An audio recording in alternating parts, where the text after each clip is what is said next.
کراچی کے علاقے لیاقتاباد نمبر 9 میں 3 منزلہ رہائشی عمارت گر گئی، جس کے نتیجے میں 3 افراد جاں بحق ہو گئے۔ عمارت سے 9 زخمیوں کو نکال کر اسپتال منتقل کر دیا گیا ہے، جبکہ ملبے میں دبے متعدد افراد کی ہلاکتوں کا خدشہ ہے۔ علاقہ مکینوں کے مطابق عمارت کافی مخدوش تھی۔ علاقے میں غیرقانونی تعمیرات جاری ہیں، جبکہ ڈپٹی میئر کراچی ارشد وہرا بھی حادثے کی جگہ پر موجود ہیں۔ جائے حادثہ پر MQM پاکستان کے رہنما خواجہ اظہار الحسن اور میئر کراچی وسیم اختر بھی پہنچ گئے۔ اس موقع پر میئر کراچی وسیم اختر نے میڈیا کے نمائندوں سے بات کرتے ہوئے بتایا، اور ظاہر ہے یہاں مخدوش عمارتیں ہیں۔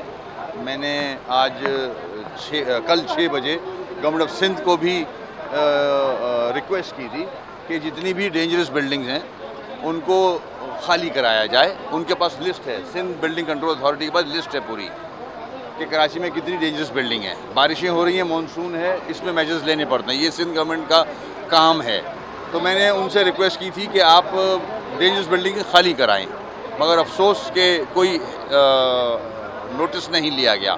میئر کراچی وسیم اختر نے مزید کہا، رات کو یہ حادثہ ہوا ہے اور یہ حادثہ ظاہر ہے پرانی بلڈنگ ہے، ایکسٹرا فلورز بنا دیے جاتے ہیں۔ یہاں سب کو اجازت دی ہوئی ہے ایکسٹرا فلور بنانے کی، جو کہ انلیگل ہے۔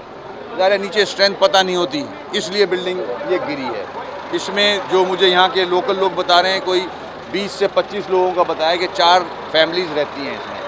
تو ابھی کچھ زخمی عباسی میں بھیج چکے ہیں، ہم 8 زخمی جا چکے ہیں، ایک بچہ اور ایک ایڈلٹ کی ڈیتھ ہوئی ہے۔ انجرڈ ہیں کچھ کے پلاسٹرز لگے ہیں ٹانگوں میں۔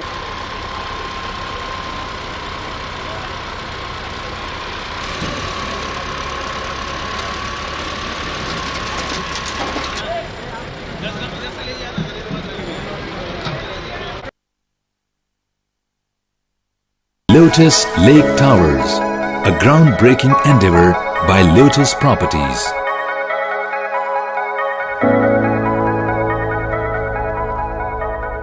پاکستان میں پہلی مرتبہ حالات حاضرہ کے مختصر مگر جامع پروگرامز، خبروں، تبصروں کے علاوہ دیگر سماجی، تجارتی، ثقافتی، تفریحی، معلوماتی، مذہبی، تعلیمی، صحت اور بچوں کے پروگرامز صرف TNN TV پر۔